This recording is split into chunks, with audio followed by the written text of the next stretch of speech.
E aí, pessoal? Só inverter minha câmera aqui. E aí? Agora acho que rolou. Agora sim? Agora vai. Em nome Então de tá bom. Em nome de Jesus Cristo, né? E aí, tá bom? Bom, Bom pessoal, para também. quem não sabe, o Márcio é meu irmão mais velho.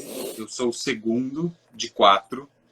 Eu não sei por que raio de genética o Márcio tem barba preta e eu tenho barba branca. Mas Ó, mas velho do que eu, ok?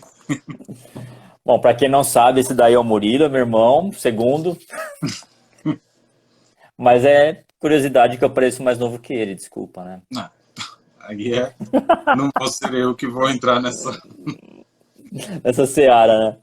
Não, Murilo, mas ó, polêmica. essa curiosamente o ano passado contribuiu para vários fios brancos aqui. Imagina. Não tinha nenhum, mas olhando de perto e com outra luz, talvez. Será que se mudar a luz a gente consegue ver fio branco? Aliás, é meu objetivo, né? Ó, tem uns fios Não, eu tô brancos aí, bem. ó. Tô bem branco. Mas é isso aí, nós aprendemos desde sempre que as cãs eram honras, né, Murilo? É. As cãs de Arão, a barba de Arão. Né? A Olha barba de Arão. aquela barba de Aí, Arão. ó, O Márcio que pinta a barba, bonitinho, carinha, com né? certeza. Certeza, né, cara? Só que não. Cresci em 2000. É ruim, hein? Que nada. É, Murilo, vamos contextualizar aí só pra gente poder conversar. Sim. Bom, a gente tá sem roteiro, né, meu? Não tem. A gente até tentou. Foi, mas foi o combinado, né? Sem roteiro. Mas aí a gente tava falando sobre algumas características nossas, né? E sobre uma conversa que a gente tem quase que toda segunda-feira. Não sei se você percebeu, já ficou quase que tradicional já, né? Já, já. É.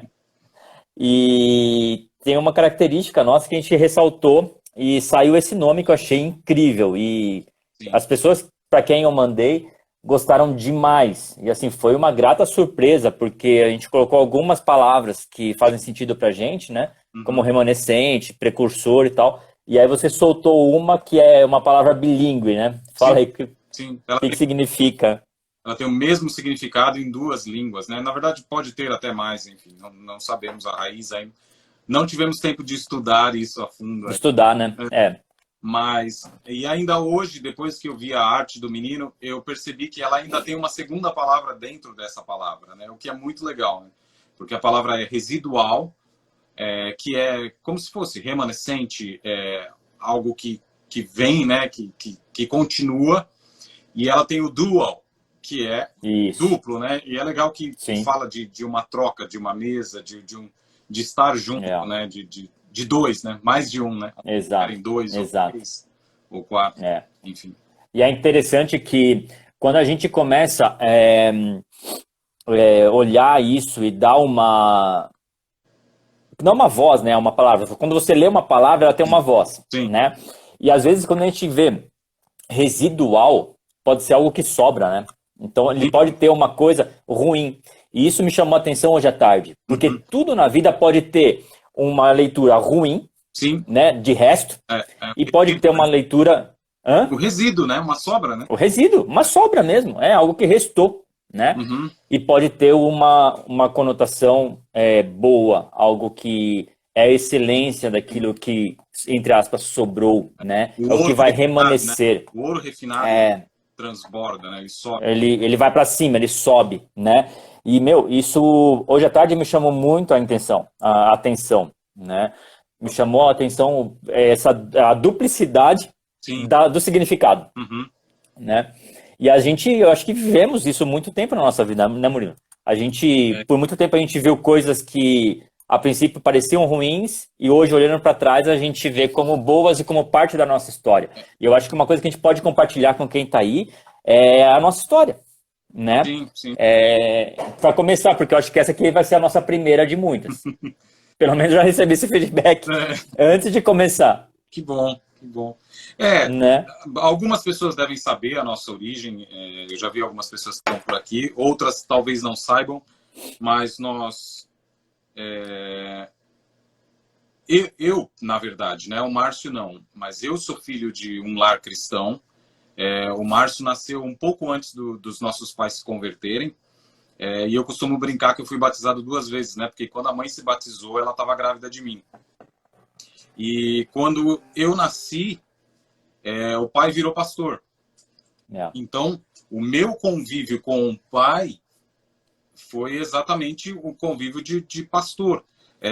Quando o pai deixou de ser pastor, eu tinha mudado para cá há mais ou menos 2 meses, 3 meses. Então, o meu convívio físico com o nosso pai, ele como pastor e nós dentro desse mundo, né, de igreja e de um padrão, né? Enfim, nós nascemos na Assembleia de Deus. De uma estrutura. Nós somos criados dentro dessa estrutura tida hoje, organizacional, né? E tido hoje como muito tradicional, né? É uma igreja tradicional, não é uma igreja histórica, mas é uma igreja tradicional. Na verdade, sendo mais criterioso na classificação, é uma pentecostal histórica, né? Mas não é uma tradicional histórica. Ela é uma igreja de doutrina, né? É uma igreja que tem um padrão doutrinário muito forte.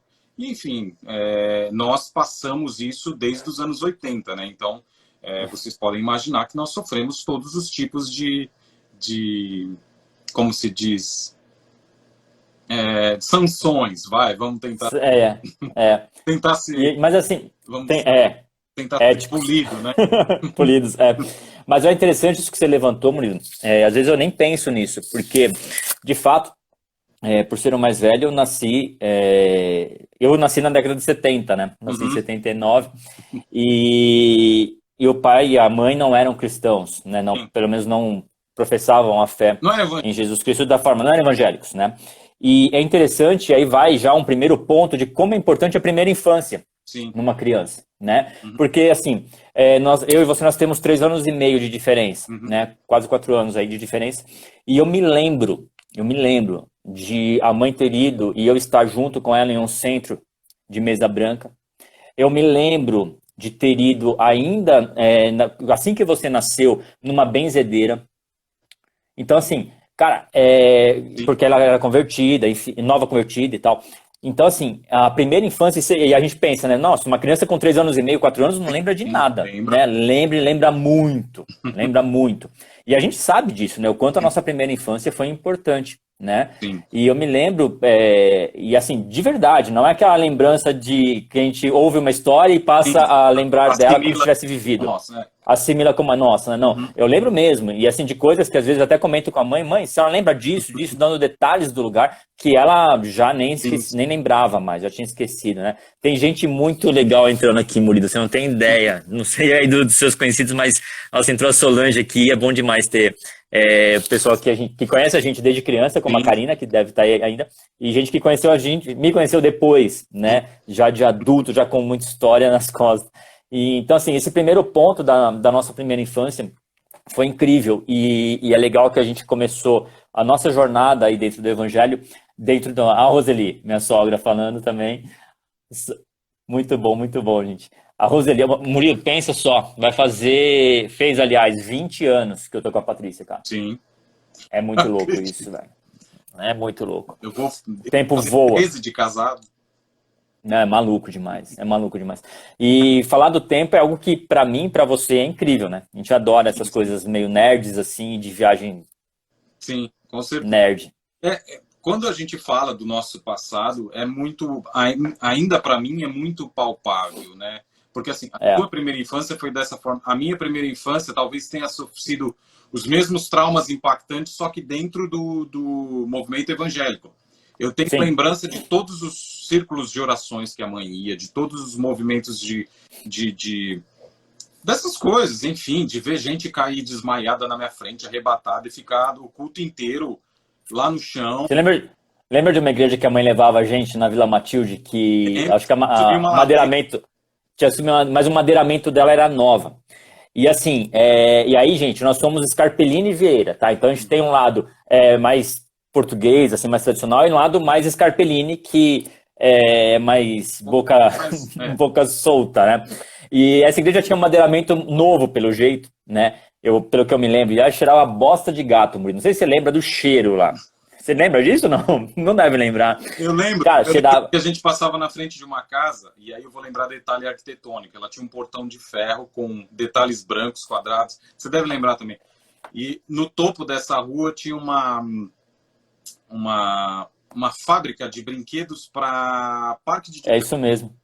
Aham, E eu lembro, sim. porque era colado a igreja nesse lugar. A igreja nesse canto. É. Ali na Vila Matilde. E é legal isso que você falou, porque assim, desde. Você é arquiteto, né? Pra quem não sabe, o Murilo é arquiteto. E é uma coisa que é muito, muito antiga. Acho que, sei lá, isso faz parte da identidade do Murilo, muito além da identidade profissional, né? Sim. É muito além, porque eu lembro, quando eu pequeno, a Karina falando que vai ter que sair porque vai trabalhar. Beijo, Cap. Vai ficar salvo aqui em algum lugar. A gente vai ver isso daqui a Eu acho que vai pouco. ficar no meu, provavelmente. Vai ficar em algum lugar. Eu lembro que o Murilo ele juntava dinheiro. Eu juntava dinheiro para comprar super interessante e figurinha do ping-pong, do chiclete ping-pong. Pantanal, Amazonas. Pantanal, Amazônia e tal. Eu tenho tudo guardado ainda. E o Murilo juntava dinheiro para comprar, como é que chama, Murilo? Casa e Construção? Não, arquitetura e construção. Arquitetura e Construção, é uma revista de arquitetura. E o Murilo sempre falava que ia estudar arquitetura para construir a casa redonda. Não construir a casa redonda. Ainda, mas um dia vai. E é interessante isso, cara, como que a nossa infância influenciou, né, quem nós somos hoje. Como você falou, nós crescemos dentro de uma estrutura organizacional rígida, né, de uma igreja protestante, pentecostal, histórica, mas nós tínhamos coisas, Murilo, e convivências com pessoas que tinham uma visão muito além, Sim. né, uma visão até desconexa um tanto, daquilo que era praticado de uma forma institucional, né, na igreja. Isso é importante para mim quando isso cura algumas dores antigas na minha vida. Porque assim, eu entendo que nós temos que diferenciar a organização do organismo. O organismo é vivo, foi deixado por Cristo na Terra, é a igreja de Cristo. A organização depende de nós. Sim. Né? Eu tive um pastor que passou pela minha vida, eu passei pela vida dele, e ele ensina ainda, que não existe igreja perfeita. E se você souber de alguma igreja perfeita, é melhor você não ir para lá, senão você vai estragar ela. Exatamente. Porque nós não somos perfeitos. Eu tô caçando essa igreja para estragar, para falar a verdade. Na verdade, a gente estragou, né, Murilo? Umas histórias aí. As igrejas, Márcio, de verdade. Pois é. E, assim, o estragar não é um termo ruim nesse sentido, né? Porque se você olhar bem, a Roseli falando que vai tomar um vinho, vai lá, Roseli, com moderação, hein, por favor. Se você olhar Jesus e o ministério de Jesus, e esse, como eu sempre falo pro Kleber, esse é o primeiro milagre de Jesus, transformar água em vinho. Isso tem um significado aí. O ministério de Jesus, alguma coisa queria dizer, né? Jesus, ele chega em Jerusalém, né, naquele período pré-Páscoa, antes, né, de entrar no período da Paixão de Cristo. Ele chega em Jerusalém e estava tudo certo. Então estava tudo organizadinho, né? Prostituta com prostituta, tudo tranquilo, fariseu com fariseu. Exatamente. Tudo, né? Tudo bonitinho, o templo funcionando tranquilo, tudo certo. Jesus chega, prega para prostituta, come na casa de Zaqueu, dorme na... Cara, e bagunça tudo. Então, assim, uma ação que esteticamente pode parecer uma bagunça, na verdade pode ser uma reordenação. Né? Então, eu acho que algumas vezes, até sem nós, você principalmente, o Felipe também, sem a gente perceber, nós somos usados por Deus em alguns momentos, até sem conhecimento da nossa parte, mas usados por Deus mesmo no sentido literal do verbo, ser usado. Né? Você usa uma chave de fenda e a chave de fenda não tem consciência do que ela está fazendo. Muitas vezes nós somos usados por Deus dessa forma até, né? E pela misericórdia de Deus. E é muito legal você pensar, e aí a gente volta no nome disso aqui, né, que a gente está comentando. Resíduo. Quando Jesus faz essa bagunça, quando ele gera esse movimento em Jerusalém e no que acontece à margem disso, existe um resíduo. Só que o resíduo desse movimento que Jesus faz é tão intenso que ele espalha o evangelho para o mundo inteiro. O resíduo são 12 pessoas, que depois se multiplica para aqueles que ficaram em Jerusalém orando e participaram do Pentecoste, e ali eles são enviados. Então, o resíduo, na verdade, ele é uma semente. Sim. Ele é a essência, ele é o o néctar da árvore. Ele é. Sim. E aí é muito legal, né, falar de árvore, porque nós somos enxertados nessa árvore. Né? Exato. Então, nós, por nascimento, nós nascemos no pecado, nós não fazemos parte disso. Mas mais do que nascer no pecado, nós nascemos entre os gentios, que não tinham direito, né, à promessa do Salvador, naquele que viria e esmagaria a cabeça da serpente. Sim. Né? Nós somos enxertados por Cristo, em Cristo, na videira verdadeira. Né? E aí você entra no conceito de que você, às vezes, não tem a forma da árvore. Sim. Da onde você está. Murilo, se você fosse... Assim, não faz sentido você enxertar um enxerto, um galinho, né, da mesma... e assim, entrar dentro do mesmo tipo de árvore. Então você só vai enxertar, sei lá, eu vou falar alguma bobeira aqui. Você vai enxertar uma maçã, num pé de laranja, para ver o que acontece. Certo? Não faz sentido se você enxertar um enxerto da mesma espécie da árvore principal. Percebe? Então nós não somos da mesma espécie. Nós somos enxertados, sem merecer. Sem merecer. E o sentido do enxerto, por que nós temos que ser enxertados? Por que se faz o enxerto numa árvore? Porque a árvore de origem, no nosso caso do pecado, não é capaz de nutrir todas as nossas necessidades. Sim. E aí você enxerta numa outra árvore, numa outra existência, que é capaz de nutrir o que te falta. Sim. Só que aí, ao mesmo tempo, para que nós somos criados? Nós somos criados para o perfeito. Nós fomos criados para a essência, para estar em Deus. E aí, por causa do pecado, nós somos corrompidos e a nossa natureza foi corrompida. Então, sim, quando a gente fala de enxerto dentro de Jesus, é para trazer de volta a nossa natureza e restaurar o que nos foi perdido. E aí, sim, muda de novo o nosso DNA, muda de novo o que nós somos. É que, na verdade, é interessante que, até umas 2 semanas atrás, eu estava ministrando sobre isso. Existem pessoas que estão enxertadas, mas não estão de uma forma saudável. E isso é muito interessante. Porque tem enxertos que não dão certo. Sim. Tem enxertos que estão lá, fisicamente conectados, mas a seiva do caule principal não flui por ele. Sim. E a palavra de Deus, ela prevê isso, como tudo, né? Sim. Como tudo. E aí, não sei se chegou aí, mas aqui está uma discussão enorme sobre a legitimidade da Bíblia enquanto a palavra de Deus.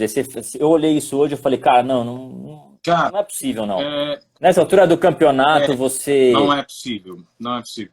É tipo, chegou um pouco disso do pastor, enfim, que fez um... Não fala nome não, hein? Fez um comentário infeliz. Na verdade... Eu não vi a pregação toda dele, né? Não, então, assim, não, pode ser... Assim, não vale a pena assistir, porque quando você assiste, você percebe que ele falou mais besteira do que o que foi publicado na internet. Porque o que foi publicado é o que as pessoas entendem, sabe? É uma estupidez inteligível. Mas é aquela que aparece, né? Implicitamente dentro é muito pior, é muito mais... Você fala, ok, beleza, não vamos entrar nisso porque não vale a pena. E aí, quando você começa a estudar um pouquinho de teologia, você começa a entender o que é a Bíblia, o que é o livro da Bíblia. A Bíblia é a revelação que Deus faz de si mesmo. A Bíblia, a Bíblia no cânon, no original, no texto sacro, naquele texto, ela é sim a palavra de Deus. Pura e importante, irrevogável. Não existe. E completa, porque assim, é interessante que tem gente que está levantando a lebre aí que a Bíblia contém a palavra de Deus. Cara, a Bíblia não contém, ela toda é a palavra de Deus. E é toda a palavra. Ela não é um texto morto. E essa é a grande questão. Porque, assim, quando você fala de traduções, você fala de republicações, revisões de texto, ok, beleza. Pode haver algum tipo de margem de erro. Mas, ainda assim, é muito complicado falar disso, porque a Bíblia, em essência, ela é a verdade e ela é a palavra de Deus. E a gente não tem isso. Exatamente. E assim, isso vai muito longe, porque existe uma questão que é uma questão cultural. E aí eu e você e mais coisas da nossa origem aí, nós somos seres culturais, Sim. né? O ser humano, ele é essencialmente cultural, né? Ou seja, ele adquire cultura e ele constrói cultura. E o que é cultura? É tudo que nós fazemos com inteligência, né? Então, o que a gente faz com a mão. Então, você tem a cultura da agricultura, por exemplo, é uma cultura. Uhum. Você tem a cultura musical, que aí nós fomos inseridos nisso já desde muito cedo e trazemos a cultura. Então, quando a gente olha a Bíblia, ela não é um livro de cultura, ela não é um livro de história, ela não é um livro de filosofia, de política, não, mas ela contém tudo isso, né? Só que existe um contexto cultural. Sim. Então, existe uma forma que o Espírito Santo falou àqueles homens, né? E esses homens escreveram, inspirados por Deus, dentro de um contexto cultural, Sim. né? Então, assim, mais importante, e aí você falou o termo e o verbo estudar, mais importante do que estudar, eu penso que é nos relacionarmos com o autor da Bíblia, né? Isso é o principal. E aí, é o principal, porque assim, por muito tempo, e não sei se você vai lembrar disso, eu ouvi e me lembro de pregações de pastores falando que quem ia estudar teologia ficava frio na fé, quem ia para a faculdade desviava, Sim. né? Bom, primeiro isso mostra um fundamento frágil daquilo que a pessoa tinha recebido, né? E ok por isso, tá?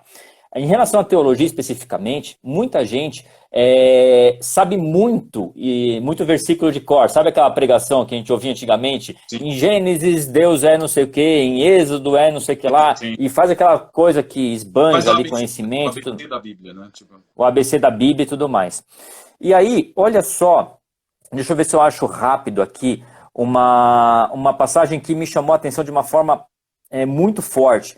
Porque às vezes a gente acha... Aqui, ó, Romanos 2,13, diz assim, ó, porque os que ouvem a lei não são justos diante de Deus, mas os que praticam a lei vão de ser justificados. Então, cara, não adianta você ouvir, não adianta você declamar, não adianta você saber a receita do bolo inteiro e não comer o bolo.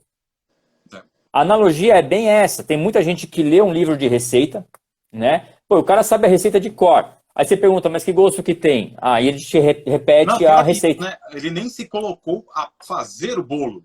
A fazer o bolo. Ele sabe a receita de cor. Mas ele não falou, não, beleza. Então, se eu pegar esse ingrediente e misturar com esse, vai dar isso? E aí, pois é muito do que falta. Porque, na verdade, antes de tudo, e você falou isso, é a questão do relacionamento. E o relacionamento com Deus é um relacionamento de amor. Pai e filho. E é aí que a coisa não se discute mais. Porque aí a pessoa fala, mas isso aqui não está na Bíblia. Isso aqui está na Bíblia. Pastor, eu posso isso? Pastor, eu não posso isso? Esse tipo de pergunta, esse tipo de busca de legalismo. Isso mostra o legalismo. Sim. Né? O que é o legalismo? É a procura de uma regra, de uma cartilha. Sim. E assim, o latino, não sei, você pode falar mais, o Murilo está morando nos Estados Unidos, já há quanto tempo, Murilo? Vai fazer 4 anos? Não, vai fazer 3.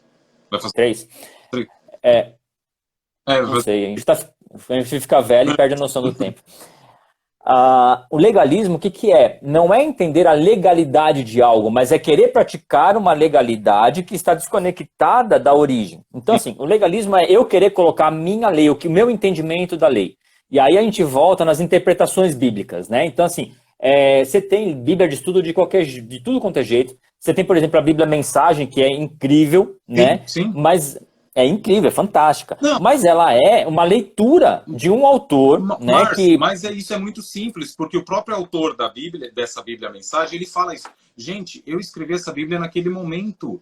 Hoje eu entendo de outra forma, e eu entendo de formas mais amplas. E aí, eu lembro de um missionário, não era um missionário, era um tradutor da Bíblia, que ele fez uma tradução da Bíblia para o Tupiniquim, se eu não me engano. Eu não sei se você lembra dessa história. Isso foi alguma coisa que a gente ouviu, alguma pregação. E aí ele falou que no momento que ele chegou naquele texto que fala alvo mais que a neve, o tupi, ele não sabia como traduzir isso. Porque, é uma tradução para o tupi. Como que ele vai traduzir neve para um índio que morou na Amazônia a vida inteira? Não existe neve na Amazônia. No contexto cultural dele. No contexto cultural. Então, o que é mais branco dentro do contexto cultural de um índio? É a polpa da mandioca. Polpa da mandioca. Quando você corta a mandioca, aquele canudo que está no meio é branco. É muito branco. Aí, a pessoa me fala isso, mas a mandioca é um instrumento, é um fruto fálico, tem uma forma que... Existe esse tipo... E é esse tipo de coisa que a gente está vendo no mundo cristão atual. As pessoas discutindo besteiras, sexo... Superficialidades, né? Eu costumo falar que isso é teologia de boteco. Porque, exatamente. Porque tá falando nada com nada. Gente, você aproximou, como Jesus fez tantas vezes, através de parábolas, através de histórias, e ele se tornou próximo de uma cultura, próximo de um ambiente, para que as pessoas entendessem e interagissem com isso. E o que o cara fez quando ele fez essa tradução para a Bíblia, cara, isso é a essência do evangelho, porque isso é amor. Isso aproxima, isso cola, sabe? Isso dá liga, isso enxerta. Exatamente. Isso traz vida, na verdade. Traz vida, flui, né? A coisa flui. E, na verdade, hoje em dia, eu sinto muito que falta isso, sabe? Eu vejo tantos modelos aí tentando ser perfeitos, super ambiente, super igreja, super sensações, mas falta a essência, falta a cola, sabe? Falta... E aí a gente pode falar, falta o grupo celular, o modelo de igreja mais próximo, mais íntimo. A grande questão é que não tem fórmula. Não tem. A fórmula, não tem. Se for ter fórmula, é relacionamento. E relacionamento não tem forma. Não, até porque ele também é um fruto da cultura, ele é um fruto de como nós somos. Se você falar em um relacionamento próximo, para um latino é uma coisa, para um inglês é outra, para um oriental é outra. É diferente. Totalmente diferente. Aqui em São Paulo, relacionamento é uma coisa, no Rio de Janeiro é outra. Sim, sim. Né? O meu sogro que deve estar assistindo ainda, uma coisa que ele estranhou demais quando ele veio para São Paulo foi que o paulista não vai na casa de ninguém, não vem na sua casa. E aí ele ficou inconformado com isso. Fui para Brasília, porque em Brasília as pessoas iam para casa uns dos outros. Vão na casa, né? E em São Paulo a gente não tinha isso. Não tem, né? Antigamente até tinha, como a gente falou, né, na igreja que nós crescemos e tal. Eu acho que talvez por ser poucos ou por, enfim, morar perto e tal, existia essa cultura, né? Uhum. Mas nós, como adultos, é muito raro a gente compartilhar a casa. Assim, você conhece uma pessoa, até essa pessoa ir na sua casa, nossa, é uma eternidade, entendeu? E então, relacionamento é cultural. Relacionando com essa pessoa, porque isso é uma forma que em São Paulo. Exato. Então, quando a gente fala relacionamento entre o homem e Deus, não tem fórmula. Não. Então, assim, muitas vezes eu ensinei na igreja e contra a célula até, e, cara, quando você olha para... Nossa, eu fui muito chato. E quando você olha para a Bíblia e você vê que a igreja nasceu na casa, né? Então quando você vê lá a igreja que funcionava na casa de fulano de tal, né? Então a igreja, aí você acha que a igreja de Tessalônica, a igreja de Roma, a igreja... Nossa, aí você imagina um templo, né? Imagina a catedral a catedral, Não, sinto muito. Eu brinco, né, que Jesus nunca entrou numa igreja evangélica, né? Jesus não era evangélico, pessoal. Só para contextualizar, né? Exatamente. E aí alguém comentou aqui há pouco sobre a tradução de Almeida, né? Que foi referenciada por um católico. Na verdade, Almeida era um católico, né? Era padre, né? Ele era padre, entendeu? Então, assim, e isso foi uma coisa que há uns anos atrás, não sei se você estava aqui no Brasil ainda, eu fui fazer um curso no Mosteiro da Luz. Ah, tá. Pensei que você ia falar do Mosteiro da Luz. A gente fez esse curso junto, Marcos. Para de ser doido. A gente foi... Sério? A gente foi junto, né, na primeira... E, cara, numa das aulas, o padre, assim, mostrou Jesus, mostrou assim, que existe um mediador. E o padre falou, olha, ninguém tá gravando isso e tal, né? Não, ninguém tá gravando. E aí ele falou, existe apenas um mediador entre Deus e os homens, Jesus. Aí eu falei, caramba, meu... O que esse cara tá falando? O cara é padre, tá dentro de um mosteiro, entendeu?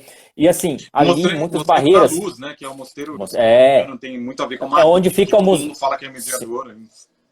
E na verdade ali fica o Museu de Arte Sacra de São Paulo, né? E assim, foi incrível estudar Apocalipse. E assim, eu olhando pro texto de Apocalipse, o padre levantou e falou: olha, vamos ali ver uma na imagem de Nossa Senhora da Conceição, o que significa aqui o 12 estrelas e tal. E ali caíram algumas barreiras para mim, porque nós sempre aprendemos e uma distância do católico, né? E uma coisa que eu tenho visto e ouvido e brincado, mas dentro da brincadeira trazido uma verdade, é que muitas vezes nós escolhemos qual heresia que a gente vai tratar com mais carinho. Sim.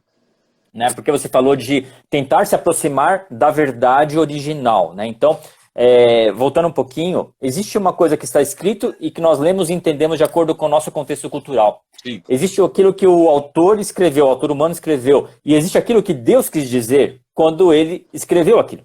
Sim. E quando a gente entende isso, e a gente entende o amor de Deus, aí a gente começa a chegar perto da graça. Que não é a hipergraça que, assim, acolhe a todos e mantém a todos como querem ficar. Não é isso.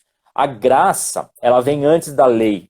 Por isso que não há legalismo, né, que caiba dentro da graça. Não há uma legalidade. Não, a graça veio antes da lei. Por que veio a lei? Né? A lei veio no sentido de proteger um povo que não entendeu a graça. E aí a gente vê o crente hoje querendo, né, tratados teológicos e de legalização, de uma forma legal de olhar para a lei de Deus. E esse foi o tema da minha semana, né? Eu acho que eu já ministrei umas 3 ou 4 vezes essa semana sobre lei, né? A lei de Deus, lei dos homens e tal. E quando a gente entende que, na verdade, o substrato da lei de Deus, ou seja, aquilo que compõe no cerne da lei de Deus é o amor. Sim. Né? Todo o legalismo, toda a cartilha de como ir para o céu cai por terra, porque não existe uma cartilha de ir para o céu. Sinto muito. Na verdade, o caminho é Cristo. O caminho é Cristo. Todas essas cartilhas que acontecem, que ocorrem, são resultantes à nossa queda. Porque Isso. a graça, ela é antes de Adão. Quando Adão é gerado, a graça está ali. Como que a gente vê a graça ali? Relacionamento. O que Adão fazia toda tarde? Adão, na viração do dia. Na viração do dia. Adão saía para dar uma volta com Deus. Aqui está a graça. Então, a graça é Jesus. Sim, Jesus é o fruto da graça. Ele vem para remir os nossos pecados. Mas a graça é eterna para trás e para frente. Ela está todo o tempo na criação. E é incrível que a gente lê lá em Romanos também que a justiça de Deus é o evangelho. Sim. Então, quando você fala de legalidade, quando você fala de entender e o que é certo, o que é justo, o que está... Não, tudo termina em Cristo. Isso foi uma coisa que nós aprendemos, né? Uma regra básica de homilética que o pai ensinou pra gente muito cedo. Toda pregação, não interessa onde você começa, ela tem que terminar em Cristo. Márcio, na verdade, toda pregação ela tem que começar andar e terminar em Cristo. E é uma coisa que me agonia de uma forma tão profunda. Hoje em dia, quando eu vejo as pregações, e são pregações coaching, são pregações que te falam como viver uma vida perfeita e conquistar os altos domínios de sei lá o quê, e você não fala de Jesus, você não abre a Bíblia para falar um versículo e um texto para te nortear.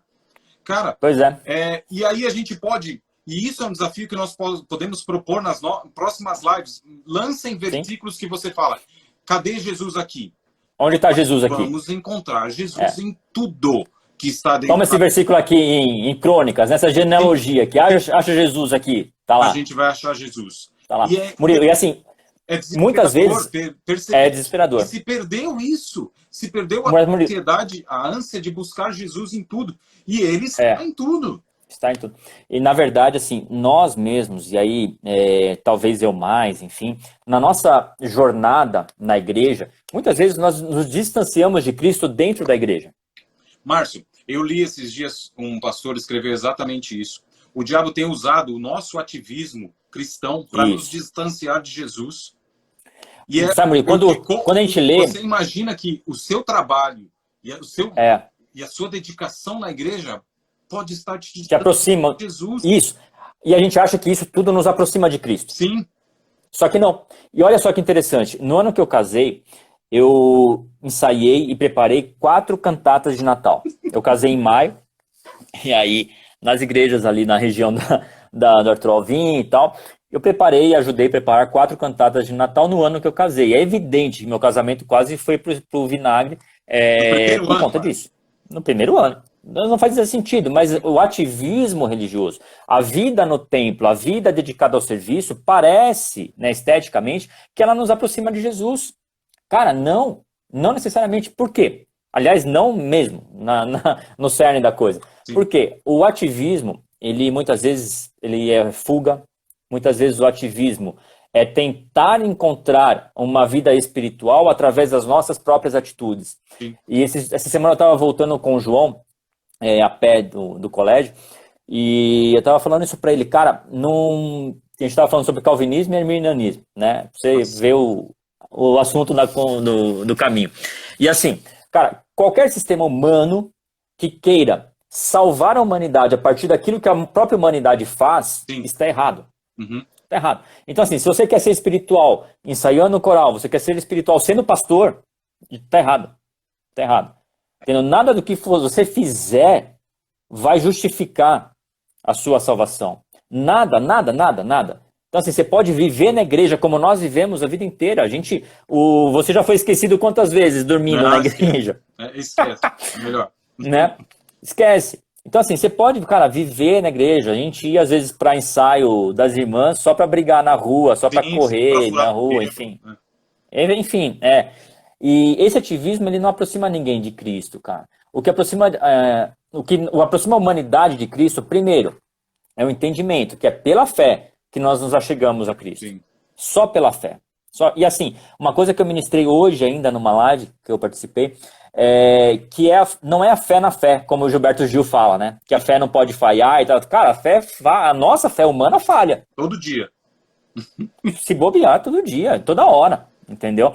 Então, e muitas vezes o crente, ele é levado a ter fé na religião, ou seja, na liturgia religiosa. Sim. Então, fé no modelo, né? Fé na letra da música ou do hino, a fé no pastor, a fé numa pregação, a fé numa denominação. Cara, nada disso te aproxima de Cristo, nada. Tudo isso podem ser caminhos, né?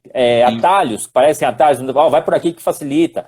Vem para cá que vai chegar mais perto. Cara, existe um único caminho. Existe a porta do caminho, da verdade e da vida. Sim. E esse caminho é Cristo. Só Ele. Não tem atalho. A gente tem que ser muito sensível a entender esse tempo. Porque é um tempo difícil. É um tempo que as pessoas chegam com um discurso muito legal, com conteúdo muito legal, muito atraente também, e com frases de efeitos, e com versículos bíblicos que você começa a pensar, caramba, isso aí acho que faz sentido. Eu tenho um gatilho para você, eu tenho uma chave para você. Tá, mas espera aí. Vamos ver o contexto? Vamos ver o contexto. Não, e mais do que isso. Quem é o caminho? Vamos ver o amor? A verdade, a pois vida. Eu sou a porta. Sabe? Murilo, eu falo que A gente está falando de conceitos, de não sei o quê. Cara, Jesus é a porta, ele é o caminho, a vida, ele é a porta, ele é o Espírito Santo é a senha, e a Bíblia é o manual, sabe? E pronto, acabou. É lógico, a gente precisa de pessoas, a gente precisa A gente precisa entender o nosso psique, a gente precisa disso. Isso é importante, isso faz parte de nós como humanos, como seres humanos. Deus nos fez assim. Sim. Deus nos fez espírito, alma e corpo. Então, é importante a gente tem que entender que o pensar, o racional, é fundamental na nossa questão de fé. E olha, e você me emprestou um livro uma vez que se chama Não Tenho Fé Suficiente para Ser Ateu. Sim. Né? E um outro livro também que você me apresentou, do Stott, que é Fé Também é Pensar. Crer também é pensar. Crer também é pensar. E tem muita gente que entra na igreja e deixa o cérebro do lado de fora. Sim. E aí engole tudo que vem. Sim. Cara, a fé não desmonta o seu raciocínio. Não. A fé não te emburrece. Pelo contrário. Pelo contrário. Existe uma visão de que o crente, vamos colocar bem assim, entre aspas, é burro. Por quê? Justamente por esse tipo de comportamento. Isso foi uma coisa que eu, você, o Felipe, a gente sempre levantou essa lebre, né? Pô, não pode ser burrice. Sim. Tem que ter algo inteligente por trás. Tem que ter alguma... E aí nós somos taxados, Murilo. E eu quero sempre voltar, porque eu quero que a gente termine essa conversa, como tem plateia, como temos colegas e amigos aí ouvindo e vendo também, quero que a gente termine de uma forma que esteja conectada com o início, né, com o residual, né? Então, assim, a gente sempre pensou sobre alguma lógica, sobre algo que fosse para pensar, algo que levasse a um desenvolvimento intelectual, não um senso crítico, obrigado. E aí a gente foi tido como frio. Sim, entendeu? E a gente era da tribo dos frios. Sim. E aí a gente sempre conta... Do que questionava na escola do questionava. Que levantava isso. a mão. Mas isso aqui tá errado, irmão. Isso aqui não coincide. E nós, como músicos, a gente sempre foi o problema enorme da igreja. Porque eu era músico roqueiro, era endemoniado, filho do diabo. Totalmente, exatamente. Enfim. Sem rancor. Mas era isso. Sem rancor. Não é rancor, é uma constatação, porque talvez a gente tenha ou pessoas assistindo e estando junto com a gente aqui, ou pessoas que vão estar, ou pessoas que ainda carregam alguma ferida. Pelo menos, eu tenho certeza que você também não carregamos ferida disso. Não, nós somos curados disso. Eu lembro com saudosismo e com... Não é com pena, mas com vontade de abraçar essas pessoas no sentido de que, cara, obrigado porque você falou isso pra mim. Porque isso endureceu tanto a minha fé. Sim. Isso endureceu Deu casca, né? a minha crença. E me fez ir tão fundo no que eu acredito, que me forjou de uma forma que, se eu tivesse sido abraçado e afagado por você e ter recebido tapinha nas costas, eu não teria chegado aqui. Exatamente. E é maravilhoso perceber que nós passamos por isso para um propósito e para que um propósito se cumpra. Murilo, e assim, às vezes tem gente aqui que nos conhece de criança, né? E assim, às vezes vê a gente de barba, de cabelo meio assim, sem usar terno e gravata, e fala, pô, esses caras desviaram, né? Eles não honram a história, coisa do tipo. Cara, não é verdade. É o contrário disso. Uma das minhas maiores alegrias, e você sabe disso, atualmente eu ministro numa igreja às quartas-feiras, uma igreja presbiteriana, aqui no tradicional. Tradicional, e eu canto os hinos em inglês, né? E é maravilhoso quando eles pedem os hinos, porque eu conheço todos os hinos. Eles pedem hinos que são do cantor cristão, hinos que são da harpa cristã, hinos tradicionais da nossa época, e que para eles são mais tradicionais ainda, porque é mais antigo. Sim. E aí eles pedem cheio de orgulho para mim, para eu cantar essas músicas em português. E é maravilhoso testificar que eu fui atingido por uma coisa tão tradicional aqui, né? E perceber e que isso faz parte de mim e que eu posso cantar isso, porque é natural para mim.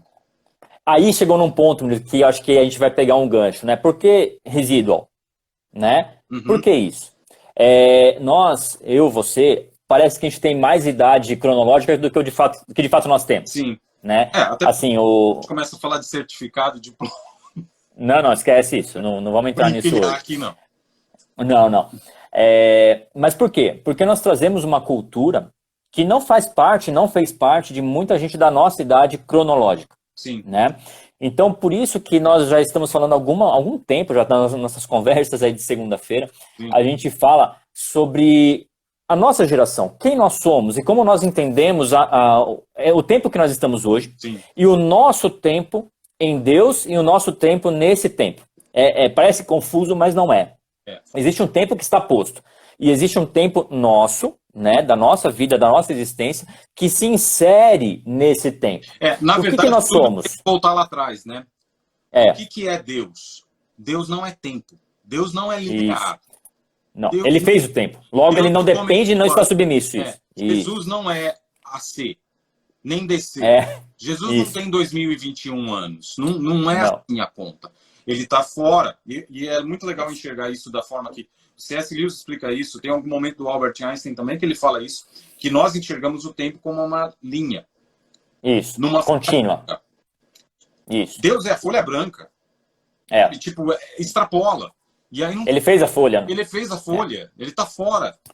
E assim, Murilo, é interessante isso, porque nós, a nossa limitação humana, a gente entende passado, presente e futuro, e a gente enxerga o tempo dessa forma e achamos que Deus se move nesse sentido. Não, Deus criou leis para reger esse mundo. né? Sim. E ele, nessa dimensão, e aí numa outra... Eu até falei de a gente fazer uma live nerd, né? Na semana que vem é o dia do orgulho nerd, e vamos ver se vai dar certo. Por quê? Quando a gente fala de tempo e temporalidade, Deus criou o tempo dessa dimensão que nós vivemos. Então, como um marceneiro criou essa mesa aqui, e esse marceneiro não depende da mesa, e ele vive muito bem sem a mesa, obrigado, Deus criou o tempo... ele não faz parte, a mesa não faz parte da essência dele, mas carrega a assinatura de quem a fez. Sim, sim. Então, Deus não depende desse tempo que ele fez, mas o tempo carrega 3 dimensões que me mostram a assinatura do Deus que fez o tempo, porque é um Deus triuno. Sim. Então, quando eu olho para esse tempo e vejo passado, presente e futuro, eu vejo, existem 3 partes desse tempo, existem 3 dimensões desse tempo. Isso me mostra uma parte da assinatura de quem fez esse tempo. E ele não depende disso. E quando eu olho para a Bíblia, a gente sempre falou sobre isso, mas tinha muito preconceito em relação a isso. Né? Existe preconceito em relação a números, né, na Bíblia. Sim, sim. Isso criou-se aí um misticismo em relação a isso, uma visão mística em relação a isso. Mas, cara, é latente, patente, né? Você olha para os juízes, os caras governaram Israel por 40 anos. Sim, sim. Então, né, Davi, Salomão, 400 Sansão... de escravidão, 400 anos de exílio, 400 anos... De exílio. Então, assim, parece que existem ciclos na Bíblia, né? Então, de novo, quando a gente olha para a Bíblia, a gente precisa entender o que parece que o Criador colocou ali, né? E nós vemos ciclos. E a nossa vida, ela anda em ciclos também. Se a gente olhar para trás... E a Bíblia nos autoriza a olhar para aquilo que nos traz esperança, né? Recordar aquilo que nos traz esperança. Existem ciclos. E você foi traumatizado pela pregação apocalíptica terrorista, né? Sim. Então, e já se libertou isso quando entendeu que o amor, aquilo era amor puro, é uma carta de amor. Hoje eu me né? divirto com isso, né? Tipo, quando tocava o LP, o vinil da última trombeta...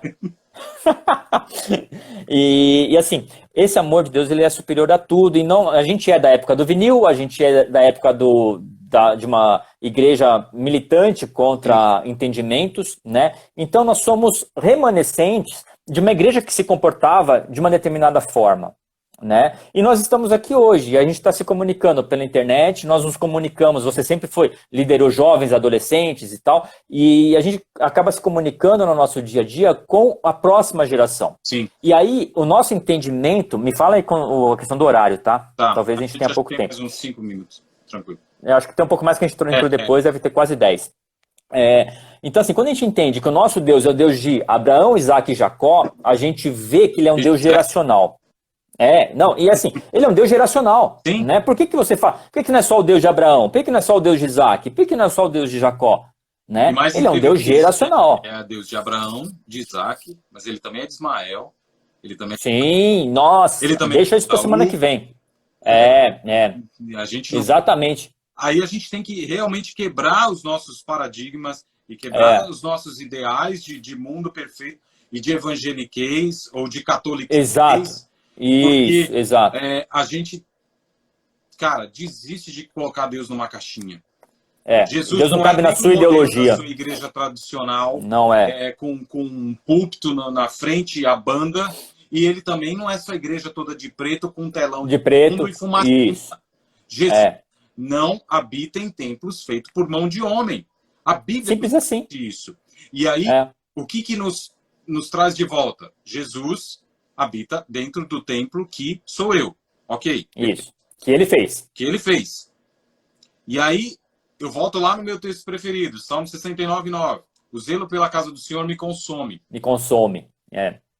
Durante muito tempo, eu abracei esse texto como um texto que justificava o meu serviço e o meu ativismo dentro da igreja. Ativismo religioso. Exatamente. Eu vinculava esse texto para a igreja, para o templo, para ele e para a instituição. Não, o zelo pela casa do Senhor me consome, o zelo pelo templo do Senhor me consome. Quem é o templo? Quem é o templo? Meu irmão. O zelo isso aí. Você é o templo. Me consome. O zelo por aquele que está do meu lado deve me consumir. E aí a sequência do texto é maravilhosa, né? E as injúrias contra eles me deixam ferrado de raiva. Então, eu tenho que zelar por ele, e isso tem que me consumir. E se falarem mal dele, aí eu tenho que ficar mais bravo ainda. Exatamente. deturpa isso e faz o contrário disso, negando o nosso próximo, que é onde a gente deve estar. Porque aí volta naquilo que a gente começou, relacionamento, amor ao próximo. Amor ao próximo E aí eu devo a quem? Amor ao próximo eu devo a Deus. Mas eu devo ao próximo. Sim, mas eu coloco isso no próximo, mas eu estou pagando a Deus. Sim. E aí é interessante que a gente volta também numa coisa que nós falamos sobre a diferença entre organização e organismo. Esquece a organização, ok, não vai ser perfeita, é bonito, é necessária, sim, a organização é necessária, não tá brigando, faz parte. Não é isso que a gente está falando. Não, tranquilo.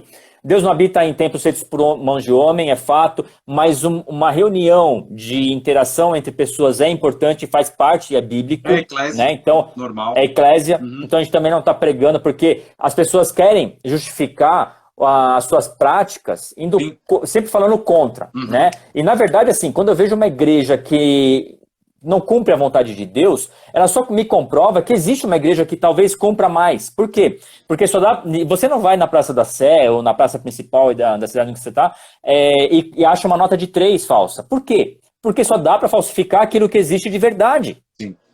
Você só vai encontrar uma nota falsa de 50, de 100. Você não vai encontrar uma nota falsa de 75. Então, se existe a igreja que é falsa, que é errada, que prega qualquer coisa fora do evangelho, ela denota a existência de uma igreja verdadeira. Sim. Mas vamos voltar à questão, então, do organismo, que é o corpo de Cristo. Né? O nosso pastor, o meu pastor, ele sempre fala o seguinte, ele dá um exemplo que é o seguinte. Ele estava com uma dor enorme na coluna, né? Acho que na coluna, na bacia, enfim. E aí ele foi tomar uma injeção, né, para tirar aquela dor. E aí a mulher foi dar a injeção, acho que no braço dele, né? Ele falou, pô, mas eu tô com dor nas costas. E aí ela falou, não, mas é aqui que é para dar, ou era nas nádegas, enfim. E ali Deus falou com ele, e falou assim, é isso mesmo que acontece no corpo. Muitas vezes a parte sadia do corpo tem que tomar um remédio e sofrer pela parte que está doente. Então, cara, quando você entende isso e fala, uau, eu entendi um ponto que a igreja do Senhor está doente, e eu vou me dispor a sofrer por aquele ponto que está doente, achando que eu não estou doente, porque achando. Sim. Porque às vezes nós não reconhecemos as nossas doenças, né? Então a gente não pode colocar, não, somos perfeitos e tal, tal. Não, não é. Então, mas eu estou disposto a tomar e sofrer por aquela parte do corpo de Cristo que não está bem. Aí eu começo a entender a integridade do corpo de Cristo. Aí eu passo a entender a conexão entre aquele que é mão e aquele que é pé. Sim. Eu passo a entender a seiva, o sangue de Cristo que passa por nós e nos conecta nele. E entender que as movimentações são diferentes. E entender que nós, e aí a gente vai deixar o gancho para a semana que vem, Sim. que nós somos resíduos, nós somos remanescentes de uma época que passou, sim, culturalmente, de forma comportamental, sim, mas o propósito, ele é porque a lei de Deus é uma, Deus é único, ele não muda, mas ele se move. sim. Né? Então, as pessoas acham que Deus é imutável, logo o hino que a gente canta tem que ser o mesmo. Cara, não está escrito isso na Bíblia. Não está escrito. Está escrito que Deus é eterno, mas ele se move. A lei de Deus não mudou, mas ela tem a aplicação dela para tempos. E existem jurisdições. E essa semana, numa das ministrações que eu fiz sobre lei, vou chamar de Elissenberg, o mais novo da irmã Ana, ele me mandou um áudio falando sobre uma coisa que eu achei incrível. Né? E depois, semana que vem, a gente volta e conta mais dessas histórias antigas aí. Ele falou que, a lei de Deus é mais do que isso. Na verdade, ela parece ser uma constituição de Deus. Uhum. O que é uma constituição? A constituição contém as normas para que as leis sejam criadas. Sim. Cara, é muito maior. É antes. Então, assim, é antes. Então, quando a gente entende tudo isso, nós vemos que nós somos remanescentes de um tempo, né, de uma aparência, e só remanescentes podem ser precursores de novos tempos. Sim. Então, parece que a gente está vivendo o fim dos tempos, né? Nossa, vai acabar o mundo. Sinceramente, eu acho que não vai. Agora que nós estamos passando pelo fim de um tempo e para o começo de outro tempo, para mim é nítido. Para mim é fato. E é muito bom a gente poder se perceber assim, porque a gente cria a ponte. É isso que nós somos, Murilo, ponte, nós somos... E olha o termo que a Igreja Católica usa de forma muito coerente e sábia. Sim, sim, O que o Papa é? Um ponte. Qual é o termo que o... Pontífice, o que é pontífice? É uma ponte. É uma ponte. Nós somos feitos reis e sacerdotes. O que um sacerdote faz? Ele também é uma ponte. Então, como pontífice, nós ligamos pessoas que estão em pecado ao reino de Deus, que é o reino do perdão. Sim. Nós ligamos problemas às soluções. Então, quando você, como arquiteto, você dá uma solução, você está sendo um sacerdote. Sim. Quando eu ensino uma criança que tem dificuldade de aprendizagem, eu estou sendo um sacerdote. Sim. Quando a gente aconselha uma pessoa que está perdida na rua, você está sendo um sacerdote. Sim. Então, nós somos precursores. E eu entendo a nossa geração e nós como precursores de um novo tempo. Né? Pessoas que entenderam uma movimentação no passado, passaram por um tempo de deserto, para colocar uma próxima geração em um novo lugar, em um novo acesso. Né? Então, só pessoas que saíram de um lugar, que conhecem uma outra legislação, passaram por um tempo e podem conectar a próxima geração. E eu vejo que nós somos isso. E a gente falou, né, Murilo, que a gente não é mais o líder de jovens, né? Não. A gente já tem barba branca. Não somos. Mas é muito engraçado que o nosso discurso e a nossa forma de falar ainda conecta. E não, claro que sim. Isso não é mérito nosso. Isso não. É mérito da graça. É mérito do amor. Só conecta porque existe amor. Só conecta porque não existe fórmula. A partir do momento que a gente engessa, você perde a liga. Então, sim. O desafio, e aí a gente encerra mesmo, é entender que que nós somos, antes de tudo, resultado da graça de Deus. Sim. Se nós estamos aqui hoje falando, discutindo, pensando, é porque nós vivemos a graça de Deus, porque em algum determinado momento a gente precisou da graça de Deus. Precisou da graça de Deus. E só muito. Precisa quem reconhece o pecado. Só precisa exatamente. Quem reconhece a sua falha. O Murilo nunca desviou. O Murilo sempre esteve na igreja. Cara, isso não quer dizer que eu nunca pequei. Pelo contrário. Exatamente, pelo contrário. Eu pequei muito e fui cara de continuar dentro da igreja. Exatamente. Eu li uma coisa hoje, Murilo, que me quebrou as pernas. Sansão continuou desempenhando o dom dele por muitos anos antes de ser exposto. Mas cara. A Bíblia é inteira assim, de caras assim. A gente inteira, fala de Davi, a gente fala dos profetas, de Pedro, de gente que diante de Jesus, num determinado momento, Jesus, você é o rei, o filho do Deus vivo. Para trás de mim, Satanás. Na mesma boca, no mesmo... Na mesma boca, no mesmo minuto, na mesma conversa, na mesma frase. A gente precisa entender que nós temos que aprender a sermos homens diante de Deus e não Deus diante de homens. Exato. Muitas vezes nós somos moldados a apresentar uma fachada perfeitinha. Ser exemplo. A gente era filho de pastor, né? Você é o filho de pastor, você tem que ser isso ou aquilo. Cara, não. Eu sou filho de Deus. E se eu tivesse me reconhecido assim antes, eu teria talvez até pecado menos. Sim. Sabe? Aí você errado menos. Se relaciona por amor. E quando você ama, você, e não por você não faz nada para ferir a pessoa que você ama. Que você ama, exatamente. E se o amor de Deus está sobre todas as coisas, cara, você vai se aproximar dele. Com muito mais integridade, né? Acho que vai estourar nosso tempo e se estourar, você não consegue salvar, né? Acho que é isso. É isso. A Karen falou que se você baixar o vídeo, consegue salvar. Não sei como é que faz isso. Você manda e marca aí, acho que dá certo. Gente, obrigado por todo mundo que entrou aqui. Nem deu pra gente interagir muito. Semana que vem a gente conta mais história, Murilo. Acho que é legal a gente contar mais da nossa história, compartilhar os nossos sentimentos. E começar a falar também, né? Contextualizar, né? Pessoal, a gente não sabe de tudo, pelo contrário, a gente sabe de nada. Mas a gente está construindo uma visão que eu acredito que é uma visão de Deus. Porque a gente se coloca numa posição de ser, sim, diferente, de ser, sim, contra, de ir contra. De ser uma contracultura, como a Bíblia nos desafia a sermos. Nós somos cultura. E se a cultura hoje aponta para uma forma pueril e uma forma nivelada, nós queremos quebrar, e em nome de Jesus nós vamos juntos com eles. Na verdade, eu gosto muito de uma frase que fala que Deus, o Evangelho, ele é supracultural. Ele está fora e acima de toda cultura. É isso aí. Beijo na Fernanda, no Matias. Aí também. Fica com Deus, salva aí para não perder.